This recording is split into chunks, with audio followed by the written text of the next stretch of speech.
Brosis, jumpa lagi dengan saya Cas Mudi. Happy ya hari ini ya, masa pandemi ya. Tetap semangat Brosis, tetap beraktivitas dan tetap kreatif. Indonesia punya.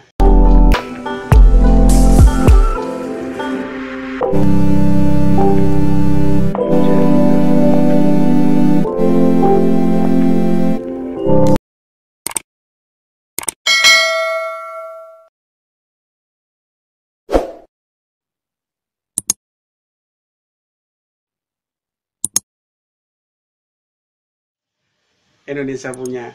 Oke, Brosis, hari ini saya ingin bicara masalah yang lagi trending ya, lagi trending di Twitter. Dan trending ini amazing banget karena berhubungan dengan kinerja dari Menteri Pendidikan dan Kebudayaan. Saya yakin Brosis kalau yang suka browsing di Twitter pasti tahu yang trending itu. Oke, Brosis, saya dalam video ini ingin menjelaskan, ini opini saya secara pribadi ya, opini saya secara pribadi, masalah pembelajaran secara daring selama pandemi.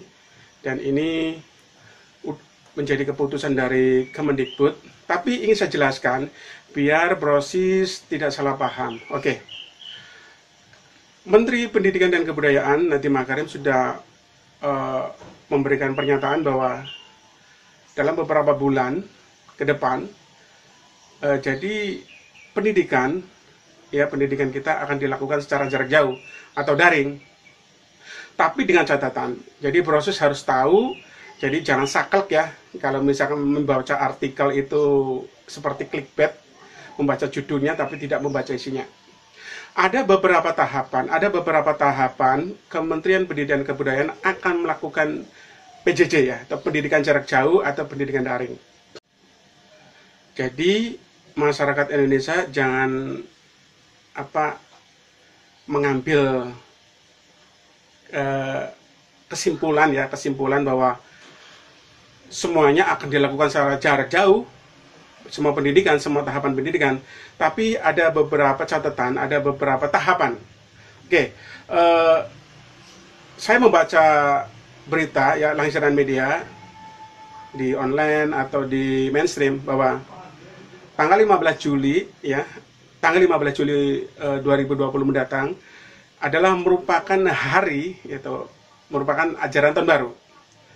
Tetapi Kementerian Pendidikan dan Kebudayaan telah memberikan pernyataan bahwa pendidikan kita akan secara permanen akan dilakukan secara daring atau pendidikan jarak jauh, tapi dengan catatan Kementerian Pendidikan dan Kebudayaan memberikan kesempatan untuk daerah melakukan pendidikan tatap muka. Tapi Brosis, perlu Anda ketahui bahwa pendidikan tatap muka ini ada beberapa persyaratan yang harus dipenuhi ya, yang harus dipenuhi selama masa pandemi COVID ini.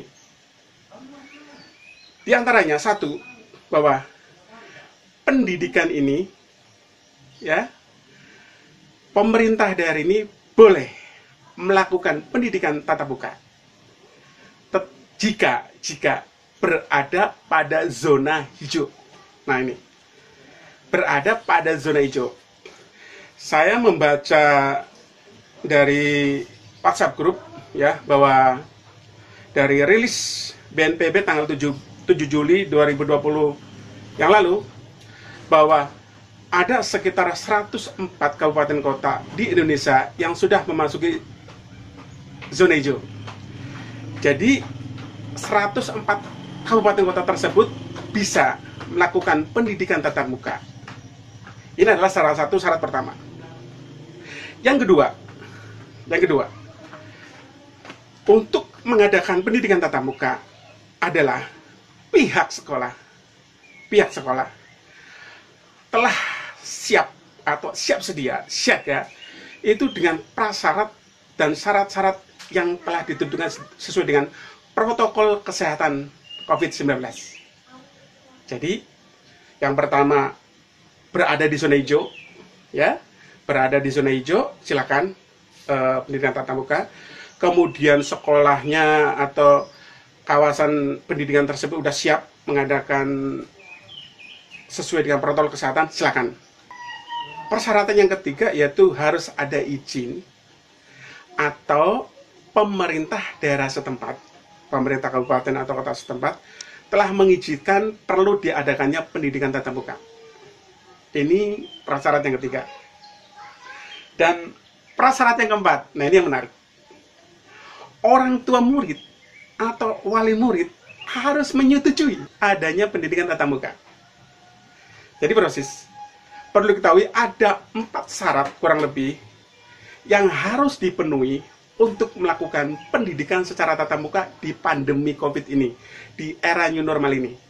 Jadi seandainya nih, pemerintah daerah sudah menyetujui, tapi bukan berada di zona hijau, tidak bisa. Berada di zona hijau, pemerintah menyetujui, kemudian kesiapan untuk protokol kesehatan dari wilayah pendidikan siap, tapi orang tua nggak siap, nggak menyetujui, gagal. Jadi 4 faktor atau 4 syarat ini harus dipenuhi. Jelas persis ya? Jadi ini jangan sampai jadi blunder, jangan sampai loh kok gimana, jangan sampai. Jadi kabupaten kota yang tadi itu yang rilis BNPB 7 Juli 2020, yaitu kurang lebih ada 104 kabupaten kota. Apakah 4 syarat ini terpenuhi? Silakan. Ini menurut rilis media, menurut Mendikbud. Jelas ya? Jadi, kemudian 4 ini semua terpenuhi, tapi dilakukan secara bertahap. Yang pertama, yang akan dilakukan secara tatap muka adalah dari tingkat SMP sampai ke atas, yaitu SMP, SMA, SMK, ya, perguruan tinggi, tatap muka boleh. Jadi proses itulah 4 syarat yang harus dipenuhi. Kemudian sistem pendidikan tatap mukanya juga bertahap dari SMA dulu ya, habis SMA kurang lebih sekitar 2 bulan atau 3 bulan proses, mungkin nanti akan menyusul SD sampai TK. Jadi kurang lebih proses sekitar misalkan secara normal akan dibuka selanjutnya ini menurut rilis media yang saya baca itu kurang lebih sekitar 5 sampai 6 bulan ke depan atau ya akhir tahun lah kalau kita bicara ya. Jadi maklum kalau misalkan di media dikasih judul misalkan Mendikbud akan permanenkan pendidikan jarak jauh secara daring, ya itu karena ada tahapan-tahapan tertentu proses, ada tahapan-tahapan tertentu dan ada prasyarat tertentu. Jelas ya? Jadi kita jangan salah kaprah. Boleh tatap muka menurut Mendikbud ada 4 syaratnya. Kemudian akan dibuka pendidikan tatap muka secara tatap muka ini secara bertahap. Oke. Kemudian gimana yang dilakukan misalkan berada pada zona misalnya zona masih kuning, zona masih merah, otomatis anak-anak belajar secara daring ya, secara daring, secara online. Oke. Ini opini saya juga. Oke.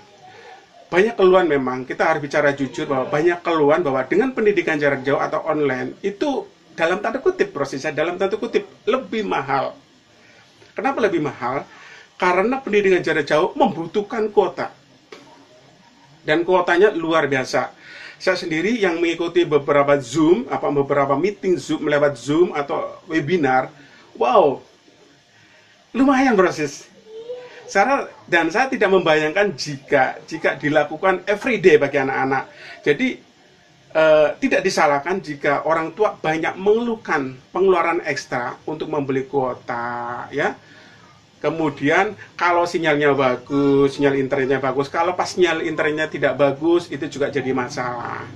Ini adalah beberapa hambatan, beberapa obstacle yang dihadapi dalam pendidikan jarak jauh pada saat pandemi ini. Jadi proses gimana caranya? Gimana kalau misalkan kendala lain seperti maaf ya, tidak semua warga negara kita ini dalam tanda kutip memiliki uang yang cukup untuk membeli kuota. Jangankan untuk membeli kuota proses, untuk makan saja tiap hari susah. Dan ini harus disadari oleh pemerintah pusat, oleh Kementerian Pendidikan dan Kebudayaan bahwa kondisi ini adalah kondisi real, nyata di warga negara kita. Langsung bagaimana cara apa yang harus dilakukan? Mungkin kita harus berimbang ya, mungkin di sebuah daerah kita sudah lihat kita sudah dengar ya berita guru yang memberikan inspirasi dia harus berkunjung tiap rumah untuk ngajarin siswanya. Mungkin cara seperti itu mungkin digalakkan proses. Mungkin opini saya, mungkin yang pertama adalah mungkin pemerintah memberikan kuota gratis. Kuota gratis ya untuk masyarakatnya. Entah mungkin menggandeng dari beberapa provider untuk kuota gratis ini sampai jangka waktu tertentu. Misalkan waktunya 5 bulan, silakan 5 bulan. Saya yakin pemerintah pasti bisa untuk merangkul semua provider yang ada di Indonesia dan pakai kuota gratis. Saya yakin, kenapa? Ini tidak akan masalah jika masyarakat dibeli kuota gratis untuk mengakses pendidikan jarak jauh. Itu yang pertama. Ini opini saya. Yang kedua, jika misalnya pemerintah tidak bisa memberikan kuota gratis selama kurun waktu tertentu, masyarakat bisa memberdayakan guru-guru di daerah untuk berkunjung home to home, dari rumah ke rumah. Agar apa?